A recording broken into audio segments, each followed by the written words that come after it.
Hello students. बेटा आज हमें नया फाइलम एनिलिडा स्टार्ट करना है। एनिलिडा जो फाइलम है उसके कुछ बहुत इंपॉर्टेंट कैरेक्टरिस्टिक फीचर हैं। इस फाइलम में बहुत सारी ऐसी एक्टिविटीज हुई हैं जो बेटा किसी भी किंगडम एनिमेलिया में पहली बार देखने को मिली है। तो उन पर्टिकुलर कैरेक्टरिस्टिक फीचर्स को हमें बहुत ध्यान से याद रखना है। सबसे पहले यदि हम बात करें phylum Annelida, the term was given by Lamarck. Lamarck ने टर्म एनिलिडा दिया था बेटा। ये जो एनिलिड्स होते हैं बेटा ये फ्री लिविंग होते हैं, या तो ये टेरेस्ट्रियल हो सकते हैं, आइदर ये फ्रेश वाटर में पाए जा सकते हैं या मैराइन वाटर में फ्री लिविंग स्टेट में हमें मिल सकते हैं।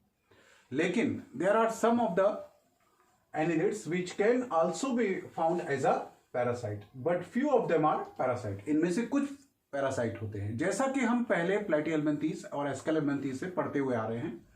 बेटा ट्रिप्लोब्लास्टिक एनिलिड्स भी होते हैं, ट्रिप्लोब्लास्टिक बायलैटरली सिमेट्रिकल भी होते हैं। इनमें tube within tube body plan होता है और organ system grade of body organisation होता है। ये पहले ही डेवलप हो चुका है, तो कोई नई बात नहीं है, तो हमें ये बात क्लियर होनी चाहिए।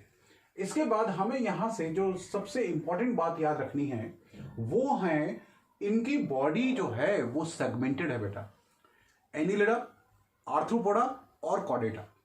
एनिलिडा, आर्थ्रोपोडा और कॉर्डेटा। बेटा ये तीन अलग अलग जो फाइलम्स हैं, इनके जो एनिमल्स होते हैं इनमें ट्रू बॉडी सेगमेंटेशन पाया जाता है, जिसे हम मेटामेरिक सेगमेंट्स कहते हैं।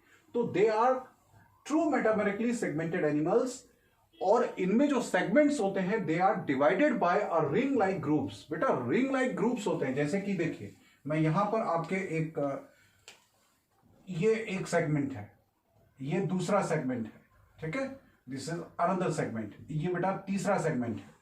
इन सेगमेंट में आपके रिंग लाइक ग्रुप्स होते हैं। जरा देखिए, ये देखिए 1 2 3 4 और 5, 1 2 3 4 5 5। इस तरीके से बेटा आपके रिंग लाइक जो ग्रुप्स होते हैं उनके बीच में ये 5 एनुलस डेवलप हो जाते हैं।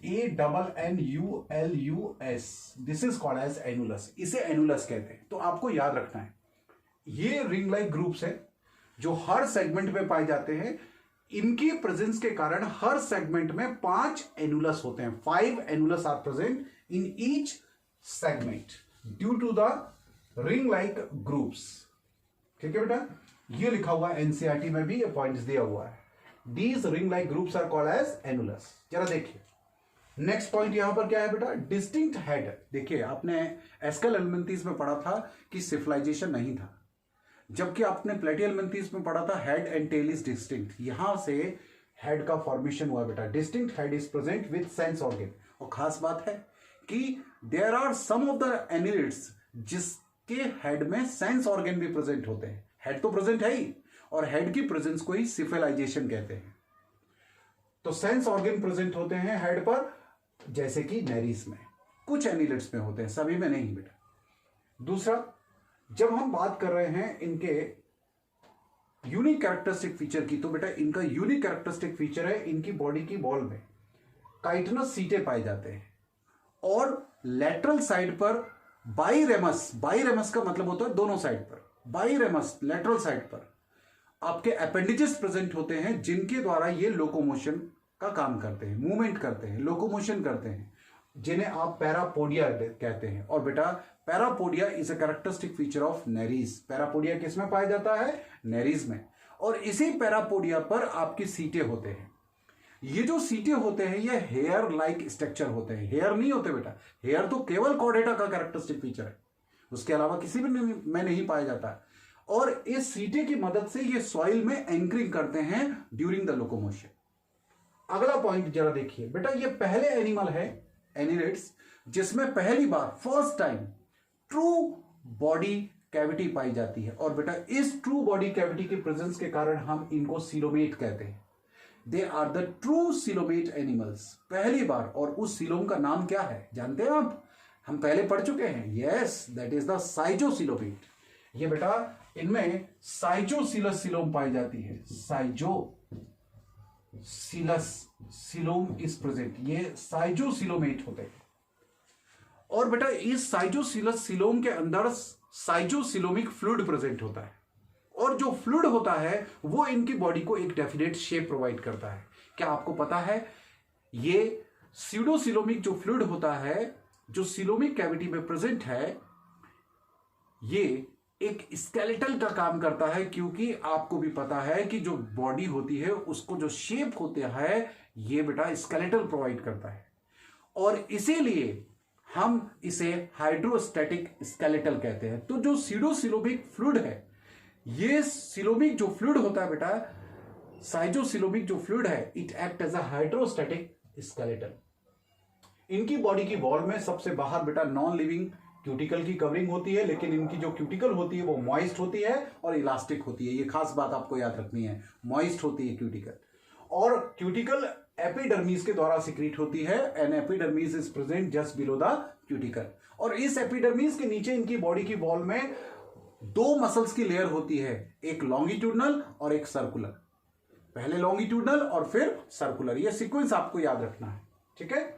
Both longitudinal and circular muscles are present. बेटा इनमें यदि हम डाइजेस्टिव सिस्टम देखें तो यहां पर कंप्लीट डाइजेस्टिव सिस्टम होता है, माउथ प्रेजेंट होता है, एनस प्रेजेंट होता है, और इसे हम tube within tube body plan कहते हैं जब कंप्लीट एलिमेंट्री कैनाल होती है। लेकिन पहली बार बेटा यहां पर इनमें फर्स्ट टाइम डाइजेस्टिव ग्लैंड का फॉर्मेशन हुआ है। ये बहुत बड़ा क्वेश्चन है। और जब हम इनके रेस्पिरेशन की बात करते हैं तो बेटा इनमें रेस्पिरेशन या तो स्किन के द्वारा होता है या गिल्स के द्वारा। यदि गिल्स के द्वारा होता है तो हम इसे ब्रेंकियल रेस्पिरेशन कहते हैं, जैसे कि अर्थवॉर्म में आपके क्यूटेनियस रेस्पिरेशन होता है, स्किन के द्वारा रेस्पिरेशन होता है, ठीक है। नेक्स्ट अगला पॉइंट है बेटा सर्कुलेशन। क्या आप जानते हैं कि एनिमल किंगडम में सबसे पहली बार सर्कुलेटरी सिस्टम का डेवलपमेंट एनिलिड्स में हुआ है, पहली बार। और वो भी किस प्रकार का सर्कुलेटरी सिस्टम बेटा? Close type of circulatory system is present.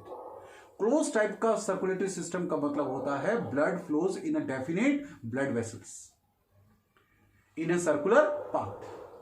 बेटा इनमें ब्लड जो होता है उस ब्लड में हीमोग्लोबिन लाइक रेस्पिरेटरी पिगमेंट होता है जिसे इरिथ्रोक्रूडोनिन कहते हैं। तो ध्यान रखना, इरिथ्रोक्रूडोनिन भी कह सकते हैं इसे, हीमोग्लोबिन भी कह सकते हैं, जो इनके ब्लड को रेड कलर इंपार्ट करता है। तो इनका ब्लड कैसा होता है बेटा? ध्यान रखना, इनका जो ब्लड होता है उसका कलर रेड होता है, और इनके ब्लड में केवल अमीबॉइड कॉप्सेल्स होते हैं, केवल अमीबॉइड कॉप्सेल्स होते हैं, इनमें आरबीसी नहीं होती, आरबीसी इज एब्सेंट। और बेटा ये जो रेस्पिरेटरी पिगमेंट होता है वो इनके ब्लड प्लाज्मा में डिसॉल्व होता है, इसीलिए इनका ब्लड प्लाज्मा रेड कलर का कलर इंपार्ट करता है, जबकि इनमें आरबीसी एब्सेंट होती है। दूसरा, अगर हम इनके एक्सक्रीशन की बात करें तो बेटा एक्सक्रीशन में यहां पर यूनिक कैरेक्टरिस्टिक फीचर इसके बारे में आपको याद रखना है, नेफ्रीडिया पाया जाता है। बेटा पहली बार नेफ्रीडिया आपने नाम सुना है, और ये जो नेफ्रीडिया होते हैं इनमें भी टू सेगमेंट होते हैं, ये सेगमेंटेड होते हैं, इसीलिए हम इसको मेटा नेफ्रीडिया कहते हैं। कुछ बच्चे पूछते हैं सर मेटा नेफ्रीडिया क्या होता है? अरे नेफ्रीडिया ही को मेटा नेफ्रीडिया कहते हैं, क्योंकि नेफ्रीडिया में सेगमेंटेशन होता है, मेटामेरिक सेगमेंट होते हैं, इसीलिए हम उसको मेटा नेफ्रीडिया कहते हैं। आगे जब मैं आपको अर्थवॉर्म पढ़ाऊंगा तो मैं आपको बताऊंगा इंटीगुमेंट्री नेफ्रीडिया, सेप्टल नेफ्रीडिया और फेरेंजियल नेफ्रीडिया, ये तीन प्रकार के नेफ्रीडिया प्रेजेंट होते हैं बेटा अर्थवॉर्म में। अगर एक्वेटिक एनिमल्स हैं एनिलिड्स तो बेटा वो अमोनोटेलिक होते हैं, अमोनिया एक्सक्रीट करते हैं। यदि वो टेरेस्ट्रियल होते हैं, जैसे कि अर्थवॉर्म यदि टेरेस्ट्रियल होता है, मॉइस्ट सॉइल में पाया जाता है, तो बेटा वो यूरिया एक्सक्रीट करता है। लेकिन अगर वो एक्वेटिक होता है, पानी में पाया जाता है अर्थवॉर्म, तो वो अमोनोटेलिक के रूप में काम करता है, अमोनिया एक्सक्रीट करता है। इनका नर्वस सिस्टम बहुत इंपॉर्टेंट है। क्यों? क्योंकि इनके नर्वस सिस्टम में सॉलिड, देखिए बेटा सॉलिड, डबल मतलब दो, वेंट्रल साइड पर नर्व कॉर्ड पाई जाती हैं, डबल दो। तो double solid ventral nerve cord बेटा कैरेक्टरिस्टिक फीचर है आपके आर्थ्रोपोडा का भी, जैसे कि कॉकरोच में प्रेजेंट होती है, और आपके अर्थवॉर्म में भी, मतलब कि एनिलिडा में भी आपके double ventral solid nerve cord पाई जाती है। ये पॉइंट याद रखना है, कई बार रिपीट हो चुका है बेटा। और इनमें नर्व रिंग पाई जाती है जिसे आप ब्रेन कहते हैं। दूसरा, इनमें जब हम रिप्रोडक्शन देखते हैं तो जो रिप्रोडक्टिव सिस्टम है उसमें बेटा ये सेक्सुअली सेपरेटेड होते हैं इनके सेक्स, या फिर हर्माफ्रोडाइट होते हैं, दोनों प्रकार के होते हैं। जैसे कि लीच है और अर्थवॉर्म है, ये हर्माफ्रोडाइट होते हैं। लेकिन जो नेरीज होता है बेटा, ये इनमें सेक्सुअल सेपरेशन पाया जाता है, male and female are distinct. तो ये डायोशियस भी हो सकते हैं और मोनोशियस भी हो सकते हैं, ठीक है। इनमें फर्टिलाइजेशन भी दोनों प्रकार का होता है बेटा, एक्सटर्नल भी हो सकता है, इंटरनल भी हो सकता है। जैसे कि लीच में फर्टिलाइजेशन इंटरनल होता है बेटा, लेकिन जो अर्थवॉर्म होता है, अर्थवॉर्म में फर्टिलाइजेशन कोकून के अंदर होता है, और कोकून एक्सटर्नली स्ट्रक्चर होता है, बाहर पाया जाता है, इनकी बॉडी की वॉल पर आपके प्रेजेंट होता है, और वो रिमूव हो जाता है इनकी बॉडी की वॉल से। और जो क्लाइटलर ग्लैंड्स होते हैं उनसे फॉर्म होता है कोकून, जैसे कि बेटा अर्थवॉर्म में। तो अर्थवॉर्म में जो फर्टिलाइजेशन होता है वो एक्सटर्नल होता है। कहां होता है? कोकून में होता है। हम अर्थवॉर्म को अलग से भी पढ़ेंगे बेटा, कुछ स्पेसिफिक पॉइंट है जो नीट में आते हैं, उन पॉइंट्स को हम इंक्लूड करेंगे थोड़ी देर के बाद। अब हम बात करते हैं इनके डेवलपमेंट की। तो बेटा इनकी डेवलपमेंट में जैसे कि अर्थवॉर्म है, जैसे कि लीच है, उनमें बेटा लार्वा डेवलप नहीं होता है। डेवलपमेंट कैसा होता है? इसका मतलब डायरेक्ट होता है। लेकिन जो नेरीज होता है उसमें लार्वा होता है ट्रोकोफोर। तो लार्वा यदि होगा तो कौन सा होगा? ट्रोकोफोर। ट्रोकोफोर लार्वा किस में पाया जाता है बेटा? नेरीज में पाया जाता है। ये पॉइंट आप याद रखिएगा।